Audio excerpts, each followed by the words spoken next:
Hello my dear students, तो कैसे हैं आप सब लोग। और आज हम करने जा रहे हैं क्लास 6 के चैप्टर नंबर 2। और आज का हमारा जो चैप्टर होने वाला है उस चैप्टर का नाम है द स्विंग। अच्छा, आप सभी मुझे ये बताइए बच्चों कि स्विंग का मतलब क्या होता है। स्विंग का मतलब होता है झूला। और हम जब झूलने की क्रिया भी करते हैं तो उसको भी हम क्या बोलते हैं, स्विंग। यानी कि स्विंग जो है अपने आप में एक नाउन फॉर्म भी है और अपने आप में एक वर्ब फॉर्म भी है। ठीक है, तो बहुत ही शानदार पोयम होने वाली है। इसमें एक बच्चा है जो झूले पर झूलता है और जो पोइट है वो अपने जीवन के बारे में, यानी कि वहाँ झूले पर झूलता है तो वहाँ कैसा अनुभव करता है, वहाँ ऊपर जाता है तो कौन कौन सी चीज़ों को देखता है, और नीचे आता है तब भी वहाँ कौन कौन सी चीज़ों को देखता है, वहाँ अपनी जो फीलिंग है वहाँ इस पोयम के माध्यम से बताना चाह रहा है। तो माय डियर स्टूडेंट्स, ओपन कर लीजिए आपकी टेक्स्ट बुक और शुरुआत करते हैं हम आज की इस पोयम की, जिसका नाम है द स्विंग। ठीक है, चलिए। तो पोयम जो पोइट है वो बताना चाह रहा है, फर्स्ट जो स्टेंजा दे रखा है उसमें दे रखा है, how do you like to go up in a swing. यानी कि जब आप झूले में बैठते हैं और ऊपर की ओर जाते हैं तो अब आपको कैसा लगता है। कैसा लगता है, जैसे up in the air so blue. जब आप ऊपर की ओर हवा में जाते हैं तो आसपास आपको ब्लू नज़ारा आता है, ब्लू नज़र आता है। अब यहाँ पर ब्लू से मतलब क्या है, ब्लू से मतलब है कि जो कवि है वहाँ आसमान को बता रहा है कि जब हम ऊपर की ओर जाते हैं तो उस आसपास का जो भी नज़ारा होता है वहाँ ब्लू होता है, नीला कलर का होता है। ठीक है, इसके बाद में बोलता है वो, oh I do think it is the pleasantest. Pleasantest का मतलब होता है सबसे यानी कि अपन बोल सकते हैं खूबसूरत नज़ारा या ऐसी कोई सी चीज़ जो हमें सबसे ज़्यादा खुशी देती हो, है ना, सुखद नुमा। तो कभी बोलते हैं, oh I do think it is the pleasantest thing your a child can do. Child can do इसका मतलब ये होता है कि एक बच्चे के लिए सबसे सुखद नुमा, है ना, नज़ारा हो सकता है जब वहाँ ऊपर की ओर जाता है और आसपास के अपने चारों ओर के जितने भी नज़ारे हैं उनको देखता है। जैसे शुरुआत में वहाँ ऊपर ही जाता है तो उसको आसपास का जो नज़ारा होता है आकाश की ओर देखता है तो उसको आकाश पूरी तरीके से ब्लू नज़र आता है।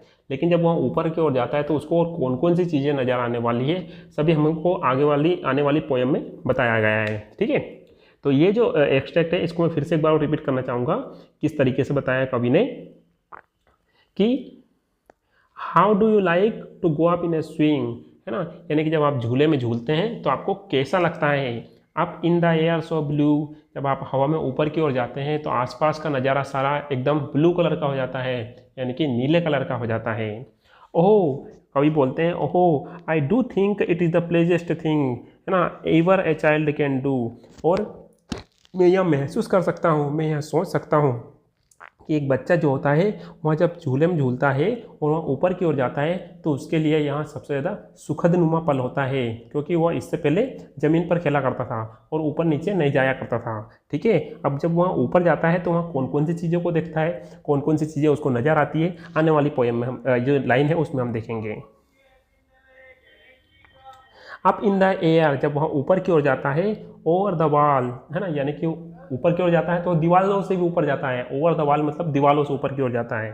कहने का मतलब ये है कि जब वहाँ ऊपर की ओर जाता है, हवा में जाता है और दीवारों से ऊंचाई के ऊपर की ओर जाता है, till I can see so wide, तो उसको आसपास का नज़ारा बहुत ही चौड़ा दिखाई देता है। वाइड का मतलब होता है चौड़ा दिखाई देना। ठीक है, चौड़ा। ठीक है, और ऊपर जैसे जाता है तो उसको और कौन कौन सी चीज़ें नज़र आती है, रिवर्स, उसको नदियाँ नज़र आती है, ट्रीज यानी कि पेड़ भी नज़र आते हैं, केटल मतलब जानवर नज़र आते हैं, and over the country side, और जितना भी ग्रामीण क्षेत्र हैं वो सब कुछ उसको नज़र आता है।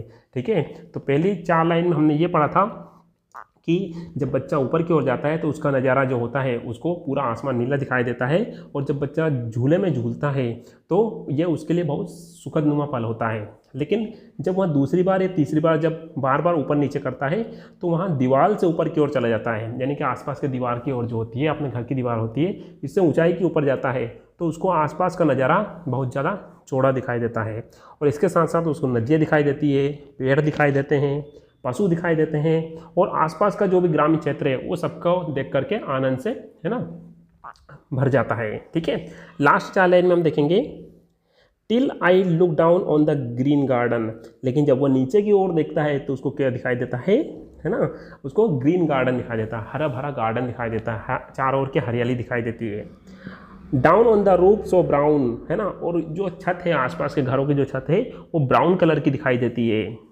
Up in the air I go flying again. तो और आगे क्या बोलता है कि अप इन द एयर यानी कि हवा में ऊपर की ओर, आई गो फ्लाइंग अगेन यानी कि मैं फिर से उड़ते हुए ऊपर की ओर जाता हूँ, और फिर up in the air and down और ऊपर की ओर से फिर नीचे की ओर आता हूँ। और ये प्रक्रिया जो है बार बार चलती रहती है, चलती रहती है और चलती रहती है। तो एक बार और हम इसको समझने की कोशिश करेंगे पूरी तरीके से कि एक जो बच्चा है उसके लिए सबसे सुखद नुमा पल कौन सा हो सकता है, जब वह झूले में बैठता है। ठीक है, और पहली लाइन में ये बताया गया है कि जब आप झूले में बैठते हैं तो आपको कैसा महसूस होता है।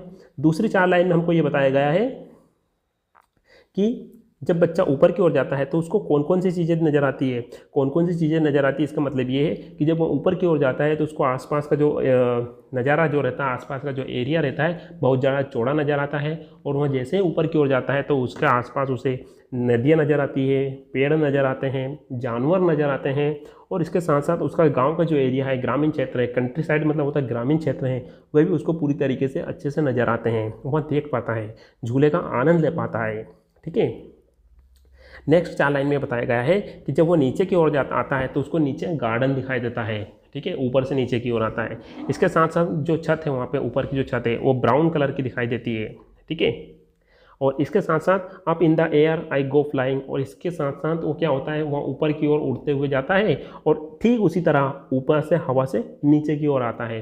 और यह प्रक्रिया बार बार चलती रहती है, यानी कि ऊपर से हवा की ओर जाता है और ऊपर से हवा से नीचे की ओर आता है और उसे बहुत सारी चीज़ें देखने को मिलती है। और एक बच्चे के लिए जब वहाँ झूले में बैठता है तो उसके लिए सबसे ज़्यादा सुखद नुमा और अच्छा पल होता है। ठीक है, क्योंकि वह इससे पहले कभी उसमें बैठा नहीं होता है। ठीक है, अच्छा इसके बाद में क्या दे रखा है इसमें, है ना। तो ये हमारी पोयम थी जिसको हमने आज पूरी तरीके से ख़त्म कर दिया। शायद इसमें एक लाइन और भी रहती है, शायद इसमें नहीं दे रखा है कि the crown and glory of life is a childhood, यानी कि जो शोभा होती है, जो गौरव होता है ना, वो बचपन की सबसे अच्छी चीज़ होती है। ठीक है, the crown and glory of life is childhood, यानी कि जो बचपन होता है वहाँ क्या होता है, एक मुकुट होता है और गौरव होता है एक बच्चे के लिए। शायद ये जो PDF है इसमें 4 लाइन लास्ट में जो मोरल दे रखा होता है पोएम का वो ऐड नहीं की हुई है। ठीक है, तो माय डियर स्टूडेंट्स, ये थी हमारी एक छोटी सी पोएम जिसको आपने समझने की कोशिश की होगी। ठीक है, तो आप वीडियो को कहाँ से देख रहे हैं, आपको ये पोएम कैसी लगी मुझे कमेंट बॉक्स में ज़रूर बताइएगा।